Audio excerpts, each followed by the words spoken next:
everybody. My name is Dorian Cromartie, and I'm running for New Hanover County Board of Education. One of the main reasons why, of course, is my grandmother. But I got out of the Army in October of 2017 and moved back here to Wilmington. I was raised here in Wilmington. I went to Forest Hills. And Rolling Rice. My parents moved us down to Georgia, where I went to high school.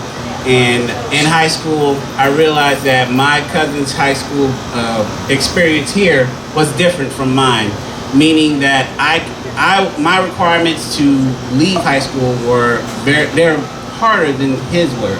I basically had to be lined up to be successful after high school. I had to have a career lined up. I had to have 2 college visitations lined up, and I had to go and do that.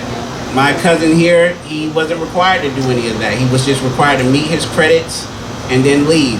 And so when I moved back here, I started volunteering at Rachel Freeman School of Engineering, and quickly realized after volunteering there and other schools in the county that opportunities are not offered everywhere in the county. For an example, at Williston last year during the summer, they had a trade program that had 200 slots. Only about 75 got filled because it was only offered at Williston. Yep. So, and then the report comes out a couple of months ago that our high schools are very much inequitable across all 4 high schools are. And so there's a very big issue of our high schools not doing what they should be doing for our high school students to make them successful.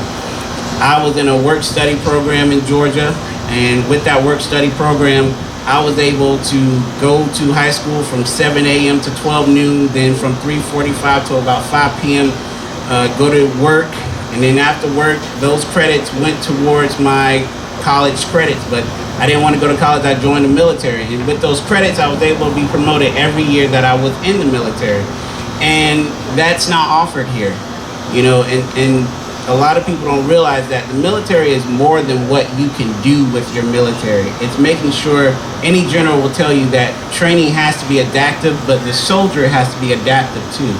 And if that population that you have is not an adaptive person, then them being in the military does nothing for anybody. You have to make sure your soldiers can adapt to what's going on, because circumstances are constantly changing in the world. And you have to understand that, especially here in New Hanover County, there's a very wide gap in education. There's a very wide gap in understanding what it takes to be excellent and what barriers are in the way for some students to be excellent.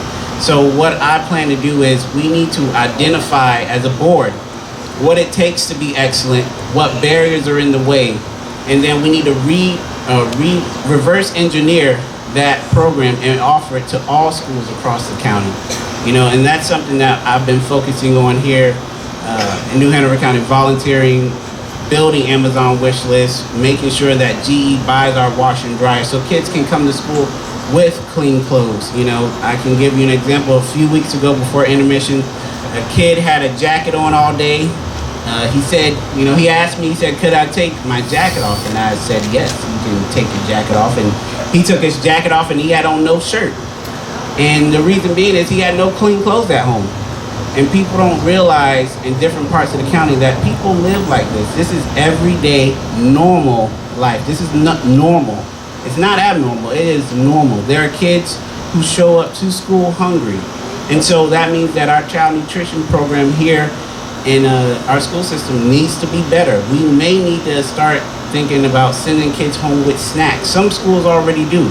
But the schools that don't realize that there are students in their population that suffer like this every single day are falling between the cracks, and they're being told to sit down, focus on their work, but they can't, simply because they are hungry, simply because mom and dad got in a fight and dad got arrested last night, simply because cousin got shot on the way to school. So we need to make sure that when we talk about education, that we need to know that it goes home with the children. Children are resilient, but we don't need to take advantage of their resiliency. We need to take advantage of them being a child, realizing that they are natural born scientists. Every child is. Every child is curious. They walk down the street and they see a puddle and they want to jump in it. And you may, as a parent, say, don't jump in the puddle. It's going to get you dirty. But they don't know that. And they need to see that. They need to realize that. And we need to just harness that energy and make them great people, great productive members of society, no matter what their learning ability is, no matter what background they come from. And so those are some of the reasons why I started getting involved in education. You know, it's very, what's the word? It intersects with everything. Yeah. You know, I serve on a lot of boards and committees, and it's not for a position of power. It's to connect people directly with resources they need. And I'm going to end with a quote from my grandmother's speech at the YWCA 1991 convention. And she said, "Let us not forget that the woman's place is in the house. It's in the courthouse. It's in the schoolhouse, and it's in the White House. With one hand, you rock the cradle and shape the world. With the other hand, you tread us into treacherous waters where it will be cleaner and more safer, and we can be anchored together." Thank you. My name is Dorian Cromartie.